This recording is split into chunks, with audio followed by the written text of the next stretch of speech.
네, 안녕하세요. 반갑습니다. 네, 제 이름은 에릭 지라고 하고요. 현재 KYCC라는 비영리 기관에서 정신건강 프로그램 코디네이터로 현재 근무하고 있습니다. 여러분들 이렇게 온라인으로나마 이렇게 만나 뵙게 돼서 너무나도 반갑고요. 많이 이 코비드-19과 팬데믹이 길어짐으로 인해서 많이 지치신 분들 많으실 텐데 저 또한 그렇고요. 저희 이 짧은 이 온라인 세미나의 시간이지만 이 시간 가운데 많은 지식과 또 생각들을 좀 가져가셨으면 하는 게 이제 저의 바람입니다. 시작하기 전에 제가 공고사항 하나 드리도록 하겠습니다.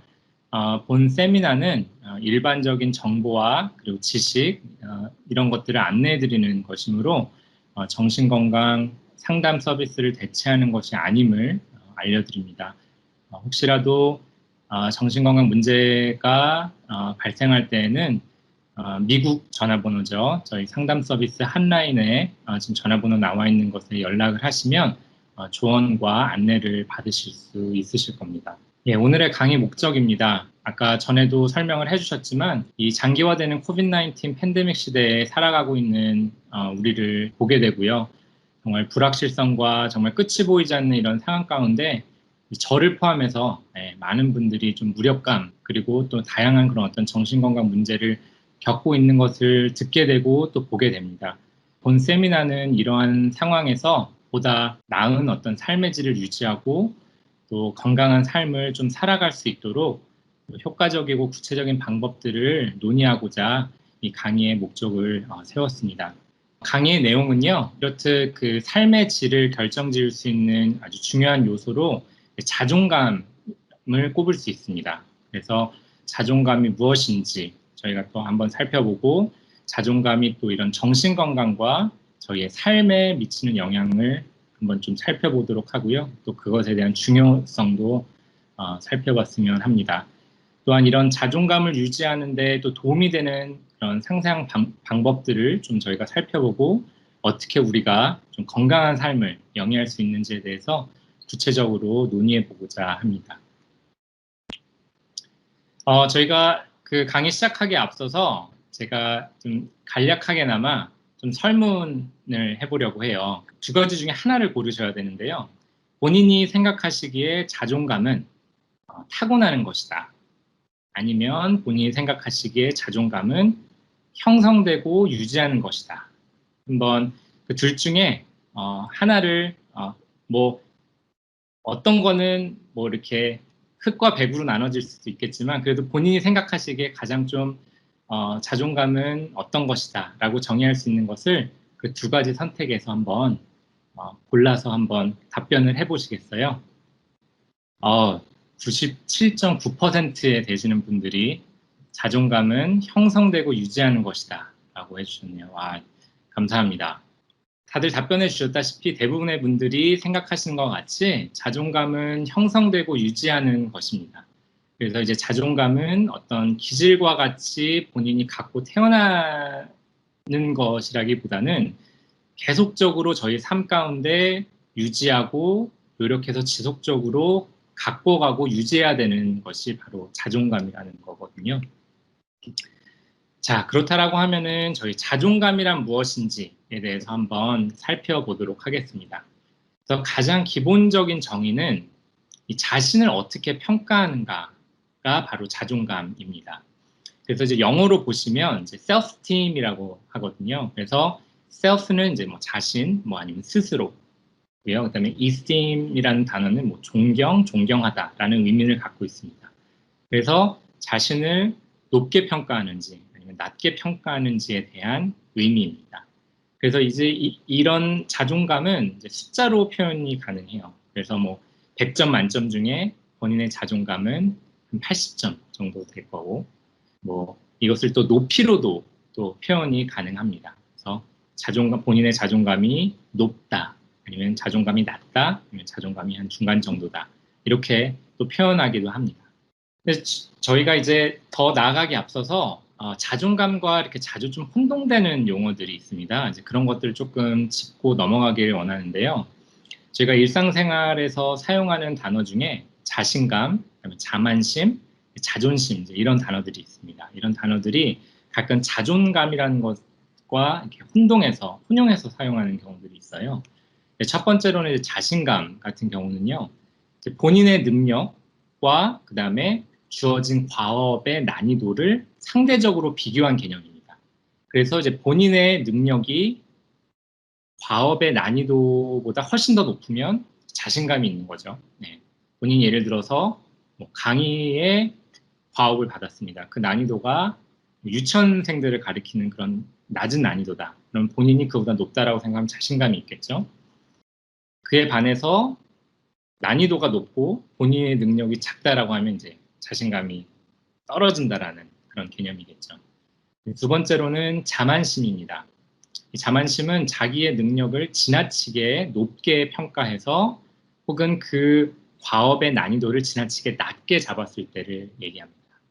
그래서 원래 본인의 능력치보다 훨씬 더 높게 잡거나 아니면 원래의 그 과업의 난이도보다 훨씬 더 낮게 잡았을 때 자신감이 과해진 상태를 자만심이라고 얘기를 합니다. 끝으로 이제 자존심은요. 일반적으로 자존심은 주로 자존감이 떨어졌을 때 느끼는 그런 상한 감정을 의미합니다. 그래서 이제 자존감이 나를 어떻게 평가하는가에 대한 답이라면 이에 수반되는 감정이라는 것이죠. 네, 스테이트보다는 이제 그 감정을 자존심이라고 부릅니다. 한 가지 더 제가 이렇게 설문을 좀 하고 좀 나아갈게요. 지금 이 네 가지의 문항이 있습니다. 이 네 가지의 문항을 보시고 이 문항이 맞는 것 같다라고 하시면 이제 true를 선택을 해주시면 되고요. 이 문항이 아닌 것 같은데 이 문항이 사실이 아닌 것 같다라고 하시면 false를 선택을 해주시면 됩니다. 네, 한번 여러분들이 답변해 주신 것들을 한번 살펴볼게요. 네, 계속적으로 숫자는 올라가고 있습니다. 계속 한번 참여해 주시고요. 자존감은 부모에게서 온다.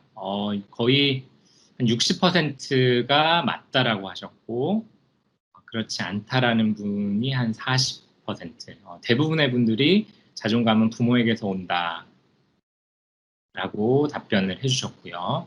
한 60, 40%니까 반 이상의 절반의 이상 분들이 그렇게 생각을 하시고 계시고요. 두 번째는 칭찬이 부족하면 자존감이 떨어진다. 맞다라고 72.7%, 거의 73%나 육박하는 분들이 칭찬이 부족하면 자존감이 떨어진다라고 답변을 해주셨네요. 이 답변 너무 인터레스팅합니다. 55분이 응답을 해주셨는데요. 자존감만 회복되면 행복해진다. 50대 50입니다. 예, 정말 인터레스팅한 결과입니다. 예. 자, 끝으로 자존감이 회복되면 나르시스트가 된다. 그렇지 않다라는 분들이 대부분이시네요. 네. 좋습니다. 예. 자, 그러면 우리 하나하나 한번 문항들을 짚어보도록 하겠습니다. 네, 자존감은 부모에게로부터 온다. 이것은 자존감에 대한 오해와 편견입니다. 이제 자존감을 이루는 것 중에 가장 큰 요소가 이제 사랑입니다. 사랑. 그 사랑은 외부적인 요소로부터서 올 수도 있고요. 이제 그것은 이제 부모를 포함이 되겠죠. 뭐 부모, 배우자, 뭐 친구, 친척이 될 수 있겠죠. 또한 내부적인 부분에서부터 또 올 수 있습니다. 그 사랑은요. 자신으로부터서 오는 거죠. 하지만 제가 이제 강의 이후에 이제 좀 더 설명을 드리겠지만 이런 외부적인 요인에 집착을 하게 되면 오히려 부정적인 결과를 낳을 수 있습니다. 그래서 이 자존감은 셀프로도 회복을 할 수가 있습니다. 그래서 자존감은 부모로부터서 올 수는 있습니다. 하지만 자존감을 유지하고 관리하고 지키는 것은 부모에게서 온다라고 할 수 없습니다. 네. 그러므로 이것은 이제 false가 되겠고요. 예, 두 번째 문항입니다. 칭찬이 부족하면 자존감이 떨어진다. 예, 이것 또한 약간 true라고 말씀해 주신 분들이 많으세요. 오히려 잘못된 어떤 칭찬은 공허함을 키웁니다. 칭찬에 대한 이제 환상과 갈망, 그러니까 칭찬을 계속적으로 요구하는 것은 본인을 어찌 보면 이렇게 파괴하는 요소가 될 수도 있다라고 얘기를 해요. 그래서 이 부분도 이제 오해이고 편견입니다. 그래서 이후에 제 강의를 들어보시면 이것이 왜 오해이고 편견인지 아실 수 있을 겁니다. 예, 세 번째로는 자존감만 회복되면 행복해진다. 예, 이 부분은 거의 50대 50의 분들이 맞다, 아니다 라고 하셨는데요. 자존감은 이 감정과 연결이 되어 있긴 하지만 행복이라는 건 어찌 보면 이제 감정의 상태잖아요. 그것과 연결이 되어 있긴 하지만 정확하게는 이성의 영역입니다. 자존감은요. 그래서 자존감이 회복되면 더 담대해지고 그리고 다른 사람들의 평가에 민감하게 반응하지 않는 거죠. 근데 그것은 본인이 행복하게 느껴지는 감정으로 연결될 수 있습니다. 하지만 자존감만 회복된다라고 하면 행복해진다라는 것은 어찌 보면 오해와 편견일 수 있겠습니다. 예, 끝으로 자존감이 회복이 되면 나르시스트가 된다라는 부분, 이거는 뭐 거의 90% 이상 되시는 분들이 아니다라고 말씀을 해주셨잖아요. 예, 맞습니다. 그 자존감을 회복을 하면 오히려 자신의 허물을 인정하고 받아들이게 되는 게 바로 자존감인 거예요. 그래서 저희가 이제 앞으로 이 자존감에 대해서 더욱더 알아보고 그것을 유지하고 관리하는데 실질적인 그런 방법들을 좀 더 구체적으로 한번 살펴보도록 하겠습니다. 참여해 주신 분들 감사합니다. 자, 그렇다라고 하면은 왜 자존감이 중요한가입니다. 그 자존감은 정신건강의 척도라고도 부릅니다. 이 자존감은 또한 정신건강과 신체 건강이 연결이 되어 있습니다. 이 자존감에 반대되는 것은 이제 어찌 보면 자기 혐오라고 할 수 있는데요. 이 자기 혐오는 많은 건강에 해치는 요인으로 작용을 합니다. 그래서 보시면은 뭐 우울증, 불안증, 스트레스, 트라우마, 그다음에 두통이라든지 수면 장애, 그리고 뭐 배우자와 뭐 아동 학대로도 이어질 수 있고요. 또 관계 가운데 문제가 있을 수 있고요. 또 본인의 혐오는 또 이런 약물이나 마약, 알코올이나 담배 이런 것을 남용하는 것에 요인이 될 수도 있고요. 또한 남들의 어떤 그런 비판과 비판적인 시선에 대해서 과민 반응을 하게 되는 그런 경우도 있습니다. 그리고 또 사회적으로 또 어렵고 고립이 되는 부분이고요. 그다음에 의사소통의 어려움, 그다음에 다른 사람과 어떤 물건에 의존하거나 종속되는 경우, 그다음에 어떤 한 가지 문제에 이제 집착을 하는 경우, 그리고 또 이것이 범죄로도 이어질 수 있다는 것이거든요. 이제 이렇듯 자존감을 유지하고 자존감을 높이는 것이 정신건강뿐만 아니고 신체적인 건강, 그리고 저희의 삶의 질을 높이는데 많은 요소로 작용하게 됩니다. 저는 이제 정신건강 쪽에 이제 백그라운드를 두고 있기 때문에 이제 그 테라피라고 하죠. 이제 상담 치료하는 것에 어떠한 그 치료 방식을 그런 노션을 제가 좀 잠깐 소개해 드리려고 해요. 그래서 상담을 하는 그 치료 방법 중에 인지행동 치료라고 있습니다. 이 치료 방법은 이 노션을 백그라운드를 해서 이 치료 방법을 활용하고 있거든요. 그것은 뭐냐면 저희의 생각과 감정과 행동이 다 연결이 돼 있다는 것입니다. 그래서 우리가 생각하는 것은 우리가 행동하고 느끼는 방식에 영향을 미치는 거고요. 그리고 우리가 느끼는 방식, 이런 감정들은 우리가 생각하고 행동하는 방식에 또 영향을 줍니다. 그리고 또 우리가 행동하는 것은 이 비헤이비어로 행동을 하는 것은 우리가 생각하고 느끼는 방식에 영향을 미친다라는 거죠. 그래서 우리가 생각하고 생각이 이 어떠한 트라이앵글 중에 한 요소라도 저희가 바로 잡혀 있다라고 하면은 이 생각과 감정과 행동 이것들이 연관이 되는데 이것이 정말 좋은 사이클로 연결이 되느냐 아니면은 안 좋은 사이클로 연결이 되느냐 이제 그것을 저희 삶 가운데서도 느낄 수 있을 겁니다. 그래서 생각과 감정과 행동이 다 연결되어 있다라는 그런 노션이고요. 저희 마음과 생각과 몸이 연결이 돼 있듯이 이 자존감은 어찌 보면 이 마음에서 나오는 거잖아요. 이 자존감을 높이기 위해서 저희가 사전에 관리하고 준비해야 되는 게 있습니다. 그것은 저희의 신체적 관리입니다. 저희가 자존감을 높이기 위해서 이제 많은 것들을 저희가 다뤄볼 텐데요. 이제 그 이전에 이런 신체적인 관리가 이제 필수입니다. 신체적인 관리는 이 뇌 상태와 연결이 되어 있고, 그리고 또한 이 스트레스는 또 뇌에 영향을 미쳐서 또 신체적인 상태에 영향을 줍니다. 그래서 자존감을 높이기 이전에 저희의 신체적인 몸의 준비와 관리가 필요합니다. 그래서 이것을 세 가지로 뽑을 수 있겠는데요. 네, 규칙적인 운동, 그 다음에 좋은 수면의 질, 그 다음에 이제 식습관입니다. 그래서 제가 요 세 가지는 어찌 보면은 다들 아시는 거고, 다들 이렇게 일상적으로 경험을 하시는 걸 텐데요. 제가 이 부분에 대해서는 자세히 다루진 않겠습니다.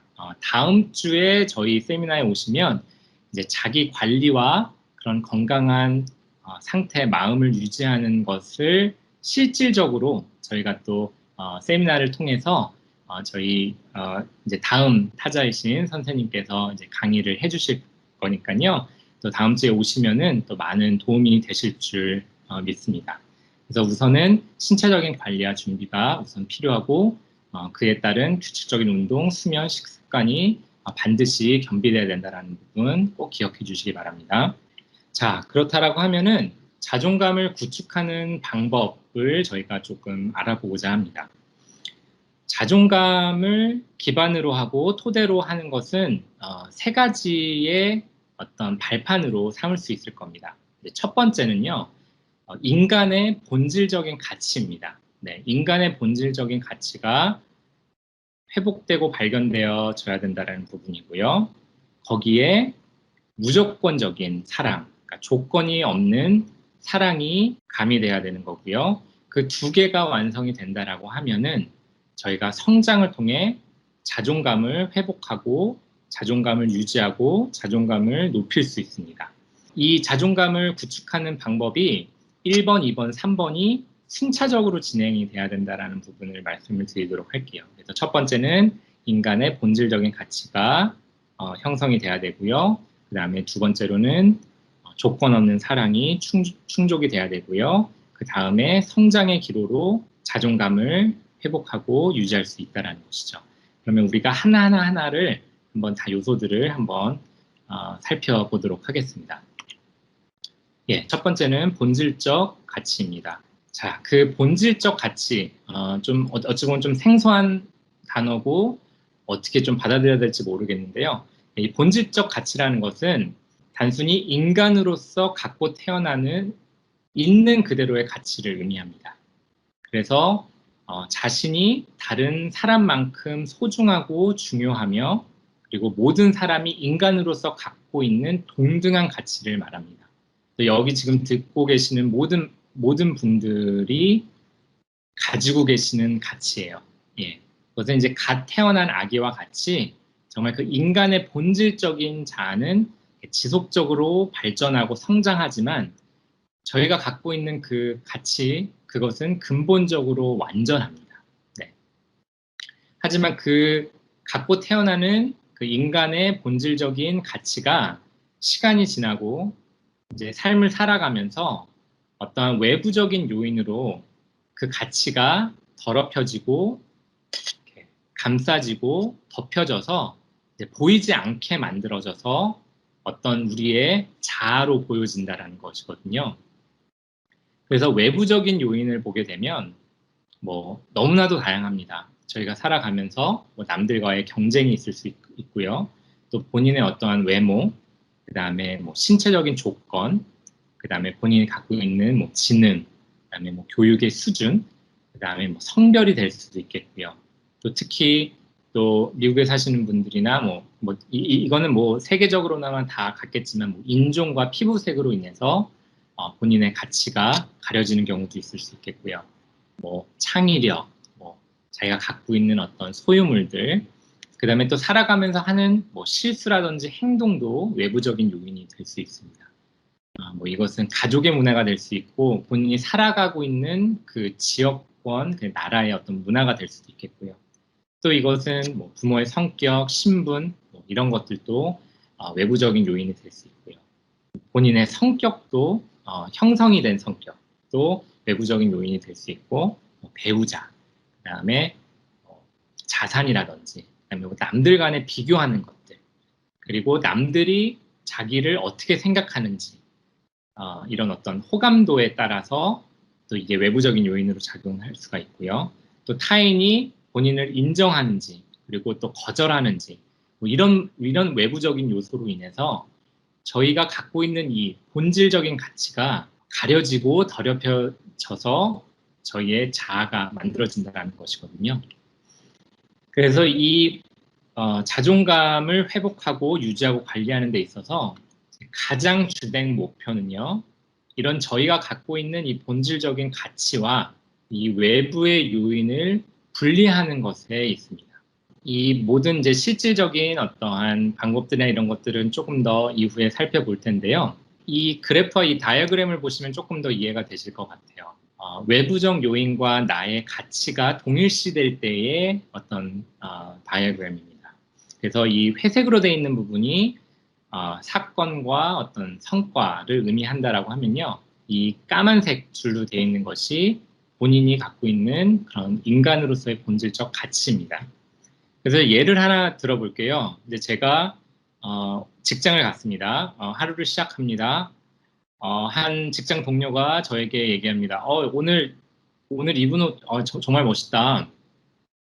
기분이 좋아집니다. 기분이 좋아지는 건 오케이인데 그 칭찬으로 인해서 본인이 이게 가치가 이렇게 올라가는 것 같아요. 그죠? 근데 이제 점심이 지났습니다. 갑자기 상사가 저를 부릅니다. 그러더니 지난주에 했었던 프로젝트를 이제 지적을 하기 시작합니다. 야, 너는 왜 이렇게밖에 일을 못하냐? 네? 전에도 이렇게 얘기했는데 왜 이것들을 따르지 못하고 이렇게밖에 결과를 내지 못하냐? 왜 이렇게밖에 성과를 내지 못하냐?라고 했을 때 많이 다운됩니다. 네. 이제 그러다가 또 다시 이제 집에 퇴근을 했는데 또 거기에 또 가족과 또 트러블이 생기고 싸웁니다. 그럼 더 막 다운이 되겠죠. 이런 모든 이 사건과 이 성과가 본인의 가치와 동일시될 때 일어나는 그런 상황들입니다. 그렇죠? 그래서 이제 저희가 궁극적으로 이루고자 하는 것은 외부적인 요인과 나의 가치를 분리하는 것입니다. 남들이 칭찬을 했을 때 칭찬으로 받아들이지만 그것이 본인의 가치와 어떤 본질적인 가치에 영향을 미치지 않는 것이죠. 그리고 남들이 본인을 비판하고 비난을 하더라도 그것을 겸허하게 받아들이고 하지만 그것이 본인의 가치를 떨어뜨리거나 손상시키지는 못한다는 것을 깨닫는 것입니다. 네, 그것이 자존감을 유지하고 자존감을 지키는 어떠한 방법 중에 하나일 것입니다. 또 하나 예를 한번 들어보겠습니다. 직장에서 제가 오랫동안 원했던 어떤 승진 자리에 다른 사람이 승진되었다는 소식을 접하게 됩니다. 이랬을 때 이제 이것이 어떤 외부의 요인이죠. 이게 사건이고 또 어찌 보면 뭐 성과가 뭐 결과라고 할 수 있겠죠. 이것을 본인의 가치와 동일시했을 때 나타나는 것이 이 빨간색에 있는 겁니다. 그래서 생각하기에 그래 나는 승진을 못하는구나. 내가 원했던 자리지만 승진을 못하는구나. 나는 무능하구나. 그러므로 나는 너무나도 열등한 사람이구나. 이렇게 결론을 내려버린다는 거죠. 그러면 이 외부적인 요소, 사건, 이것은 자기가 원했던 승진의 자리에 다른 사람이 승진이 됐지만 그 팩트를 본인의 가치로 여겨버린다는 거거든요. 그 외부적인 요인이 본인의 가치로 동일시했을 때 나타나는 반응입니다. 또 그에 반해 자존감이 높은 사람은 이렇게 반응할 수 있습니다. 그래, 내가 갖고 있는 역량과 스킬이 아직 그 승진 자리에 충분치 않구나. 그래, 한번 노력을 해보자. 그리고 내 자리에서 꾸준히 내가 할 수 있는 부분들을 노력을 하고 더욱더 성장하고 발전해보자. 라는 것이 그런 외부적인 요인과 본인의 가치를 동일시하지 않는 자존감이 높은 사람의 반응일 것입니다. 본질적인 이 가치를 지키는데 이제 세 가지 방법 정도를 제가 설명해 드리도록 할게요. 첫 번째는 이 자존감을 떨어뜨리는 생각들을 본인이 인식하고 그거를 긍정적인 것으로 대체하는 것입니다. 그래서 예를 들어서 이런 것이 있습니다. A와 B가 이제 홀웨이를 이제 걸어가고 있습니다. 네, 반대편에서 친구인 C가 인상을 팍 쓰면서 A와 B 사이를 확 지나갑니다. 그랬을 때 A의 반응이요. 어쩌지? 쟤 나한테 화났나? 내가 뭐 잘못했나? 쟤 왜 저러지? 라고 짐작을 할 수 있고, 그거를 자기한테 개인적인 어떤 요소로 작용을 할 수 있죠. 그에 반해 이제 B의 반응은요, 이제 C를 걱정을 하는 거예요. 아, 쟤 또 여자친구랑 어제 싸웠는 모양이네. 아, 그런가 보다. 라고 하고 넘어갑니다. 이 둘의 반응이 너무나 다르죠. 그러니까 A는 어찌 보면은 본인이 갖고 있는 그 어떠한 자존감의 높이가 낮을 수 있습니다. 그리고 B는 또 그에 반해 자존감이 높을 수 있겠죠. 그래서 이 사건을 우리가 봤을 때 인지 치료의 시각에서 한번 좀 살펴봤으면 좋겠습니다. 그러니까 저는 이 예시를 보고 좀 많이 그 공감을 느꼈었거든요. 제가 이제 배운 것들을 이제 저도 이것들을 준비하면서 이제 많은 것들을 배웠는데 이 외부적인 사건으로 인해서 즉각적으로 오는 이 생각들이요. 이게 계속적으로 학습되어 왔다라는 것이거든요. 그래서 이러한 그 아까 1A와 B의 그런 어떠한 반응과 생각들이 계속적으로 삶을 살아가면서 학습되어 왔고 이것을 통해 본인이 갖고 있는 어떤 자존감을 떨어뜨리고 자존감을 유지하는데 영향을 미쳤다라는 거거든요. 그래서 저희가 보시면은 이제 A와 B와 C를 어떠한 그 사건의 시퀀스를 본다라고 하면 이제 A가 그 아까 뭐 불쾌한 경험, 사건이 되겠죠. 이제 바로 드는 생각이 이제 B입니다. 그것을 믿어버립니다. 아까 A 같은 경우는 아, 제가 나한테 뭐가 화가 났나? 아니면 B 같은 경우는 쟤 또 어제 여자친구랑 싸웠구나. 드는 생각입니다. 그것으로 인해 결과, 부정적인 감정이 남는 거죠.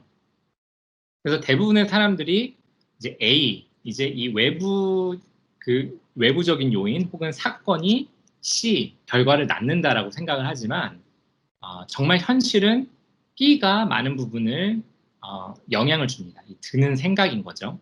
그래서 긍정적인 B의 과정을 통해서 이 드는 생각의 과정을 통해서 C에 영향을 주도록 저희가 학습해야 되고 노력해야 된다는 것입니다. 그래서 이렇게 즉각적으로 드는 이런 왜곡적인 생각들을 저희가 한번 좀 살펴보고 그것들을 좀 인지를 해서 이런 일들이 외부적인 요소들이 올 때 한번 그런 것들을 긍정적인 생각으로 좀 바꿔봤으면 좋겠어요. 그래서 이제 첫 번째로 그런 왜곡된 생각입니다. 그래서 짐작입니다. 아까 예시에서 바로 얘기했듯이 저 C가 나한테 뭐 화났다라고 얘기하지 않았어요. 하지만 인상을 쓰고 지나갔을 때, 아, 그래. 쟤는 나한테 뭐가 화난 것 같아. 어떡하지? 그건 짐작입니다. 그리고 결론을 내려버립니다. 그리고 두 번째로 해야 되지 말아야 되는 그런 왜곡적인 생각은요. 반드시입니다. 그러니까 제가 이 뭐 발표를 준비하고 강의를 준비하면서 반드시라는 단어를 써서 나는 반드시 실수 없이 정말 완벽한 발표자가 돼야 해. 라는 이런 생각들을 좀 버리시고 내어놓아야 된다는 것이죠. 세 번째는요, 어떤 동화적인 판타지입니다. 그 얘기인 즉슨 어떠한 안 좋은 사건과 어떤 안 좋은 일이 본인한테 혹은 친한 사람한테 생겼어요. 그러면은 이렇게 얘기합니다. 아, 너무 억울하다. 어떻게 이런 일이 나한테 생길 수 있지? 어떻게 이런 일이 저 사람한테 생길 수 있지? 하지만 이 세상 가운데는 모든 사람들이 다 어려움을 겪고 또 어떤 때는 억울함을 겪을 때도 있고요. 저희가 이런 어떤 동화 속의 판타지를 사는 것이 아니기 때문에 이런 것들이 그냥 겸허히 그럴 수 있다. 이런 일이 생길 수 있지. 다른 사람도 이런 일이 생겼었어. 라고 생각을 그런 긍정적인 생각으로 바꾸는 것이 중요합니다. 그리고 네 번째로는 또 뭐 아니면 도인 생각. 뭐 이런 거죠. 나는 최고가 돼야 해. 아니면 나는 완벽한 실패자야. 중간이 없는 거죠. 나는 최고의 남편이 돼야 해. 그렇지 않으면 나는 정말 실패자고 정말 안 좋은 사람이야. 라고 이제 치부해 버린다는 거죠. 이런 생각을 좀 내려놓으시는 거고요. 다섯 번째는 지나친 일반화입니다. 저희가 이제 좀 말실수로 항상 하는 얘기인데요. 너는 항상 이런 식이야. 아니면 나는 항상 이런 식이야. 아니면 나는 매번 왜 그럴 때마다 실패를 할까? 나는 매번 실패해. 그 매번과 항상, 그러니까 저희가 매번 그리고 항상 그러진 않거든요. 이렇게 지나친 일반화를 했을 때 저희의 생각이 왜곡되고 그것이 안 좋은 결과로 연결이 된다는 것이죠. 그리고 다음은 어떤 분류를 해버리는 겁니다. 뭐 안 좋은 일이 이루어졌을 때 그래 난 실패자야. 나는 이것을 잘 해내지 못했을 때 나는 그래 바보야. 라고 그냥 치부해버린다는 거죠. 이게 분류로요. 그리고 일곱 번째는 이제 부정적인 생각에 머무르는 것입니다. 이 안 좋은 생각을 계속 묵상하는 거죠. 그러니까 이런 예가 있습니다. 새가 저희 머리 위에 앉을 수 있어요. 그 머리 위에 이제 그 새가 이제 안 좋은 생각이라고 칩시다. 안 좋은 생각이 머리 위에 앉을 수 있습니다. 그랬을 때 저의 반응은 어떤가요? 이거를 바로 이제 손짓을 해서 새를 날려보내야 되겠잖아요. 근데 어떤 사람들은 그 새를 머리 위에 앉았는데 둥지를 트게 합니다. 예. 그런 사람은 없겠죠. 같은 예입니다. 우리가 부정적인 생각이 들 때 그것을 둥지를 트게 하지 않고 저희가 손짓으로 해서 새를 날려버리는 것. 이것이 부정적인 생각에 머무르지 않는 그런 것입니다. 그리고 나머지는요, 긍정적인 것을 거부하는 것. 저도 이거를 좀 잘하는 편인데요. 누군가가 칭찬을 했을 때 그걸 너무 지나치게 이제 겸손으로 받아들이는 겁니다. 예를 들어서, 야, 너 오늘 너무 잘했어. 라고 했을 때, 아니야. 그거는 뭐, 아무나 할 수 있고, 나 너무 부족한데, 그냥 했으니까 한 거야. 라고 하게 되면은 이게, 본인에게 드는 감정이 그 전달이 된다는 거죠. 누군가가 그렇게 긍정적으로 칭찬해주고 긍정적인 말을 해줬을 때 그냥 그 있는 그대로 받아들이시면 됩니다. 고마워. 좀 노력을 했는데 그래도 뭐 잘 된 것 같아서 너무 감사해. 라는 것이죠. 그다음에 아홉 번째는 이제 단순한 비교입니다. 이런 것들도 참 많이 하는 것 같아요. 내 친구 누구누구는 진짜 잘 나가는 변호사인데 돈도 많이 버는데 나는 이런 거거든요.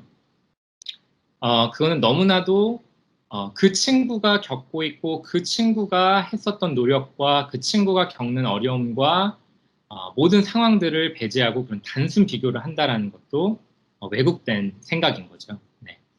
그리고 뭐 최악의 경우를 생각하는 것, 뭐 그녀가 나를 떠나거나 뭐 차버린다면 나는 아예 뭐 살 수 없어. 극단적인 어떤 생각을 한다든지 그리고 개인적인 것으로 받아들인 거죠. 뭐 예를 들어서 자식이 뭐 태학을 당했다. 근데 그게 다 모두 내 잘못이다.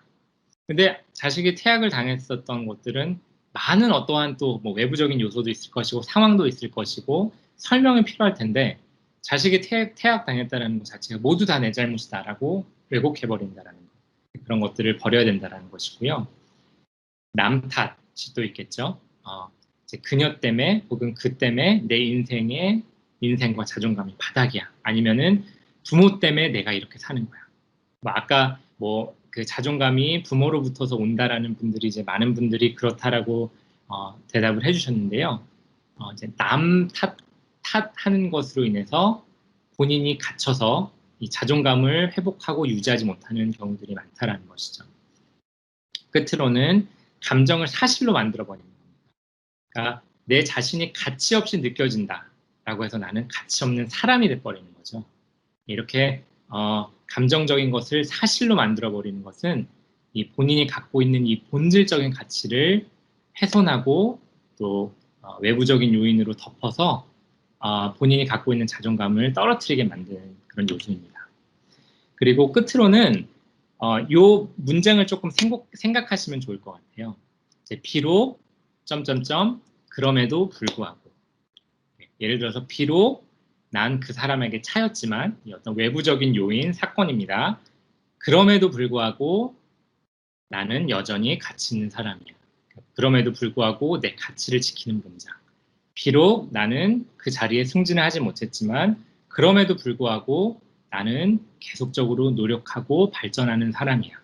라는 것이거든요. 그래서 이 문장을 그럼에도 불구하고 비록 뭐가 사건이 이루어지고 외부적인 요인이 오다 하더라도 나는 이러이러한 가치 있는 사람이야 노력하고 있는 사람이야 라는 것을 기억을 해주시면 좋겠습니다. 자, 그럼 두 번째 발판을 삼을 것은요, 이제 무조건적인 사랑입니다. 저희가 이제 삶을 통해서 적어도 이제 세 가지의 원천으로부터서 이제 사랑을 경험할 수 있게 되는데요. 첫째로는 부모이죠. 그리고 두 번째로는 본인 자신, 네, 자신이 또 이제 자신을 사랑해 줄 수 있는 부분이 있겠죠. 그리고 또 어떤 중요한 다른 사람인 거죠. 배우자나 뭐 친척, 친구, 뭐 이런 사람들이 이런 사람으로부터서 본인이 이제 사랑을 경험할 수 있게 되는데요. 이 타인으로부터서 오는 그런 완벽하고 조건 없는 사랑은 극히 드뭅니다. 뭐 저희가 부모와 다른 사람으로부터서 사랑을 경험하고 어찌 보면 무조건적인 사랑 또한 받을 수 있겠죠. 하지만 타인으로부터서 오는 거는 정말 그런 좀 무고지선하고 완벽한 사랑은 극히 드뭅니다. 또 이제 뭐 종교적인 부분들을 얘기하시는 분들도 분명히 계실 겁니다. 이런 어떠한 신적인 존재, 뭐 하나님의 존재가 어떠한 사랑의 경험이 될 수도 있겠지만요. 우선적으로 일반적으로 제가 이 세 가지로 정리를 해봤습니다. 그래서 적어도 이제 자신으로부터서 오는 사랑의 원천은 저희가 통제가 가능합니다. 이제 뭐 부모로부터서 오는 것, 뭐 친구로부터서 오는 것들은 어찌 보면 저희가 통제할 수 없는 부분이에요. 하지만 적어도 본인으로부터서 오는 이 사랑의 원천은 저희가 통제하고 관리할 수 있습니다. 그래서 아까 제가 맨 처음에 설명해 드렸었던 그 이제 예인데요. 운동, 명상, 먹는 이제 정말 잘 먹는 정말 영양가 있는 것들을 먹는 것을 통해서 이제 몸을 가꾸는 이제 이런 것도 어찌 보면 본인을 가꾸고 사랑해주는 어떠한 프랙티컬한 그런 방법이 될 수 있겠고요. 그 다음은 이제 뭐 사랑의 언어를 통한 명상. 요새는 이제 이 스마트폰을 통해서 이제 명상 앱을 통해서 이제 명상을 많이 하시는 분들도 계시더라고요. 그래서 저희 LA 카운티 정신건강국에서 아마 무료로 앱도 이제 나눠드리고 하는 거를 이제 볼 수 있는데요. 이제 그런 것들 통해서 이제 사랑의 언어로 본인에게 계속적으로 얘기를 해주고 하는 그런 어떤 명상이 또 방법이 있겠고요. 그리고 나의 긍정적인 자질을 찾아서 그것을 인정하는 겁니다. 뭐 아까 뭐 어떤 분이 이제 칭찬을 해줬을 때 그런 것을 그 자체로 이제 받아들이고 인정을 하고 그것들을 발전해 나가는 것이 본인을 사랑하는 어떠한 그런 행위 중에 하나겠죠. 그다음에 이제 거울을 보고 이제 자신을 관찰하는 것. 이제 거울을 보시면서 매일같이 아침에 일어나셔서 뭐 세수를 하시거나 관리를 하실 때 거울을 보시면서 한번 웃어주시고 나는 오늘 또 잘 지낼 수 있어. 오늘 건강할 수 있어. 너는 잘할 수 있어. 라고 이렇게 얘기해 주시는 이제 그런 어떤 방법이고요. 그 다음에 이제 하루의 일들을 이렇게 하나하나 관찰을 하면서 일기를 쓰시는 겁니다. 일기를 쓰시는 것인데 이게 아까 저희가 배웠다시피 그런 외부적인 요인들이 분명히 있잖아요. 일기를 쓰실 때는요. 하지만 그런 일이 있었고 그러한 결과가 있었지만 그럼에도 불구하고 나는 이러한 존재고 이렇게 노력하는 사람이고 라는 것을 이제 일기를 쓰시면서 본인을 사랑해 주시는 그런 방법들이 또 있을 거고요. 또 끝으로는 이제 self compassion이라고 있습니다. 그래서 뭐 한국말로 하면 뭐 자기 연민 동정인데요. 이제 뭐 연민과 동정은 이제 한국어로는 조금 이제 부정적으로 사용하는 경우가 있습니다. 하지만 이것을 본인에게 온화한 말로 얘기해주고 온화한 생각으로 본인을 이렇게 사랑해주는 어떠한 그런 프랙티스인 거예요. 그래서 이렇게 다양한 본인을 사랑해줄 수 있는 그런 방법들이 있는데 저희가 셀프 컴패션을 한번 그 예로 시간상 그 예로 한번 다뤄보겠습니다. 셀프 컴패션은요, 그러니까 저희가 살다 보면 이제 어려운 일들을 겪기 마련입니다. 그거는 저뿐만이 아니고요. 지금 이 강의를 들으시는 분들 모두가 다 그러실 겁니다. 그 어려운 일들을 겪었을 때, 혹은 일이 잘못될 때, 일반적으로 본인에게 어떻게 행동을 하시나요? 본인이 비판적이십니까? 아니면 동정심으로 온화하게 대하십니까? 저는 이제 많이 비판적이었었던 것 같아요. 그리고 학습 때, 그러니까 저희가 노력하지 않고 저희가 그냥 이런 것들 몰랐다라고 하면은 대부분 비판적인 생각들이 많이 찾아올 겁니다.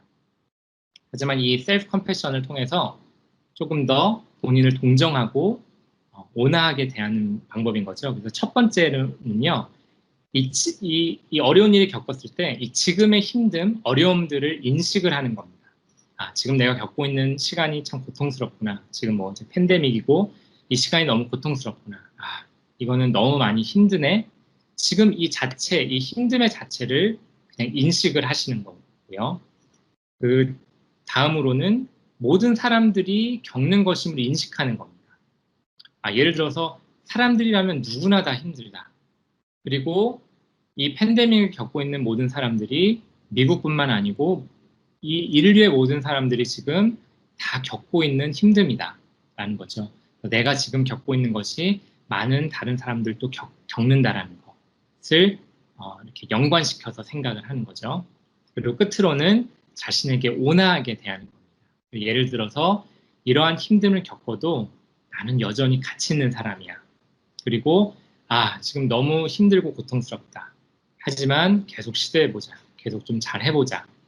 이렇게 세 가지의 것들을 생각을 하시면서 영어로는 이제 mindfulness, 이 지금 겪고 있는 자체를 인식하고 이제 connectedness, 이제 다른 분들도 동일하게 이런 것들을 겪고 있는 문제고 어려움이다라는 것을 생각을 하시는 거고요. 그다음에 이제 self-kindness, 이제 본인에게 온화하게 이렇게 얘기하시는 이제 이것이 이제 self-compassion을 이루는 그러한 방법입니다.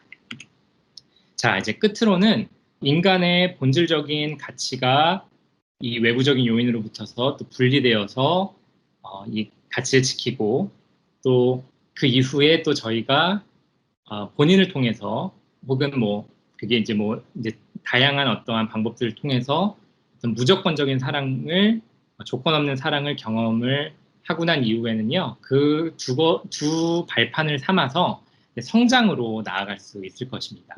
그래서 자존감을 높이는 이제 마지막 요소가 이제 성장입니다. 그 두 가지의 이제 본질적인 가치와 사랑을 발판 삼아 이제 성장으로 가는 건데요.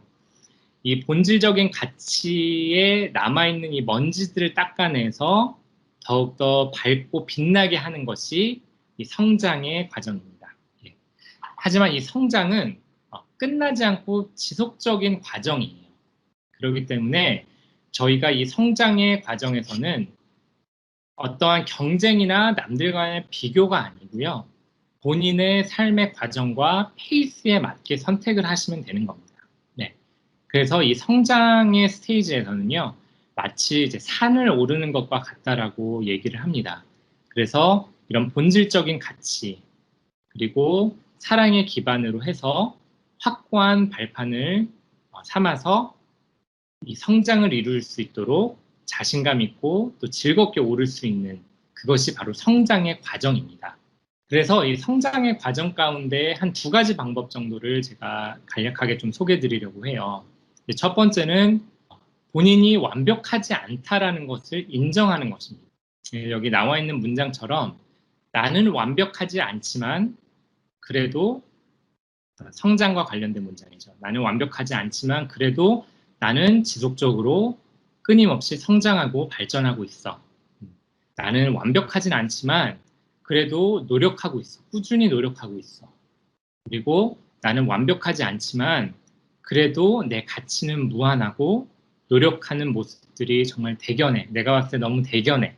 라고 얘기를 하는 것이 본인이 이런 완벽하지 않은 것들을 인정을 하고 보다 더 성장할 수 있는 그런 거라는 거죠. 그래서 이 문장을 항상 기억하시고 완벽하지 않다라는 우리 인간은 완벽하지 않다라는 것을 인식하고 하지만 나는 성장하고 발전하고 노력하고 있어 라는 것을 끊임없이 얘기해 주시면 성장에 도움이 될 것 같습니다. 그리고 끝으로는 성장을 하기 위해서 많은 그런 방법들이 있지만 또 하나는 이제 용서하기입니다. 타인을 비롯해서 본인을 용서하는 것은 이 성장을 하기 위해 아주 중요한 요소로 작용을 합니다. 그래서 어떨 때는 뭐 나에게 상처를 주었었던 사람들을 향해서 나의 어떤 태도가 자존감에 큰 영향을 줄 때가 있습니다. 이 용서는요, 본인이 선택을 하는 것입니다. 그래서 그 어떠한 외부적인 사건과 나쁜 일이 있었을 때 어떤 타인으로부터 상처를 받았을 때 그것을 우리는 분노로 표출할 수 있고 혹은 용서로 그것을 바꿀 수 있습니다. 그죠? 제가 참고했었던 어떤 책에서 나와 있었던 한 사례인데요.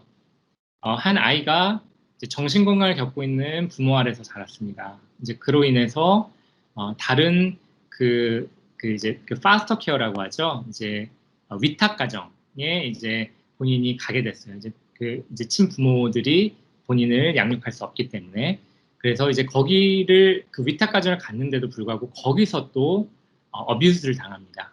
이제 이랬을 때 이제 이 아이가 커서 그 위탁 가정에 어뷰스한 사람들에게 용서를 하면서 하는 말입니다. 용서는 분노를 사랑으로 바꾸는 것이고 나를 자유케 함으로 인해 삶으로 계속 나아갈 수 있도록 하는 것이라고 얘기를 합니다. 그래서 이 용서하지 않는 것은 어찌 보면 우리를 가두는 것이고 그것을 우리를 이렇게 그 삶 가운데 머물러 있는 것인데요. 그 용서를 통해서 그 분노를 사랑으로 바꾸고 계속적으로 우리가 온전한 삶으로 나아갈 수 있는 것이 바로 용서의 힘입니다. 그래서 또 시간상 저희가 이런 부분들은 또 이렇게 상세한 그런 방법들은 다음 시간에 혹은 제가 지금 또 소개해드리는 그런 책을 통해서 좀 도움을 받으실 수 있을 거예요. 자, 그래서 이제 그 강의를 마무리하면서요. 제가 여기 그 자존감의 자가 진단에 대해서 한번 이렇게 쭉 나열을 해봤습니다. 그래서 이거는 뭐 잠깐 뭐 캡처를 해놓으셔도 좋고요. 아니면 이제 나중에 파워포인트를 쉐어할 때 한번 본인이 한번 해보시면 좋을 것 같아요. 저희가 시간상 지금 이 자가 진단을 하지 못하지만 이 12가지의 문항을 한번 보시고 그 문항에 본인이 정말 그게 완전한 사실로 믿겨진다라고 하시면 이제 10이라는 등급을 주시고요. 완전히 사실로 믿겨지지 않는다라고 하시면 0을 주시면 됩니다. 그러니까 뭐 어느 정도 뭐 믿겨진다, 맞는 것 같아라고 하면 뭐 한 7, 8, 그럴 때도 있고 아닌 것 같아. 그럼 뭐 한 5를 주시면 될 것 같고요. 그래서 쭉 한번 그 숫자로 한번 등급을 매겨보시고 그 12문항이 마친 이후에 그 숫자를 한번 더해 보셔서 이 다음에 이 스케일로 한번 보시면 될 것 같아요. 그래서 그게 이제 100에 가까운지 100은 이제 완전한 자존감을 얘기하고요. 그렇지 않은 이제 0에 가까우면 이제 자존감이 부족이겠죠. 근데 이제 여기서는 이제 뭐 어떤 경우가 뭐 자존감에 뭐 완전 바닥이다, 뭐 아니다 이렇게 딱 나와 있는 그런 숫자는 없습니다. 하지만 뭐 한 60에서 60 아래가 될 경우에는 본인이 좀 자존감이 좀 낮구나라고 판단이 될 수 있고요. 이제 제가 오늘 설명해 드린 것들을 한번 잘 실천해 보셔서 이제 완전한 자존감으로 좀 성장하시고 노력하시는 그런 발판이 되었으면 합니다. 네, 끝으로 제가 이 오늘의 프레젠테이션은 이 어찌 보면 이 두 가지의 책을 이제 어찌 보면 요약을 했다라고 볼 수 있을 거예요. 그래서 저는 이제 뭐 솔직히 이 저자나 출판사와 정말 일도 관련이 없습니다. 하지만 제가 지금 소개해드리는 그 이유는 제가 이것들을 준비하면서 많이 도움이 됐고요. 그다음에 이제 추후에 이제 이런 것들을 실제로 한번 적용을 해보시고 자존감을 유지하고 높이는데 어떠한 방법들이 있는지를 좀 더욱더 지금 이제 시간이 없기 때문에 이제 간략하게나마 이것들을 정리해서 보여드렸지만 조금 더 디테일하게 보고 싶으시면 제가 오늘 발표에 정리했었던 이 문헌들을 좀 참고하시면 좋을 것 같습니다. 네, 지금 시간이 거의 다 됐고요. 이제 마치면서 제가 정리를 하도록 하겠습니다. 자존감은 마치 수영하는 것과 같다라고 얘기합니다. 그래서 살아가면서 계속적으로 많은 힘든 일들, 비교, 경쟁, 많은 어떠한 크리티시즘 이런 것들을 받으시면서 외부적인 요소로 계속 영향을 받으실 거예요. 하지만 살아가시면서 지속적으로 유지하고 관리하는 것이 필요합니다. 자존감은요. 그래서 세 가지를 생각하십시오. 본질적인 가치. 네, 당신은 유일무이한 세상에 단 하나뿐인 존재입니다. 그리고 외부의 요인으로부터서 분리되어서 본인을 생각하십시오. 그리고 본인을 향한 무조건적인 사랑. 그거는 정신적인 부분, 신체적인 부분, 그런 구체적인 또 방법들은 제가 간략하게나마 나눴었고요. 그다음에 끝으로 이제 성장은 평생 동안 계속되는 과정입니다. 그래서 지속적인 성장을 통해서 자존감을 유지하시고 높이시면 좋을 것 같고요. 정말 어떤 실수와 비판, 그다음에 뭐 목표 미달, 과거의 트라우마, 뭐 돈이나 신분, 뭐 다른 이러한 어떤 외부 요인과 사건이 여러분들의 가치와 동일시되거나 정의될 수 없음을 항상 기억을 하시고요. 지속적으로 살아가시면서 높은 자존감을 유지하시길 바랍니다. 네, 이렇게 해서 저의 강의를 마치도록 하겠습니다. 감사합니다.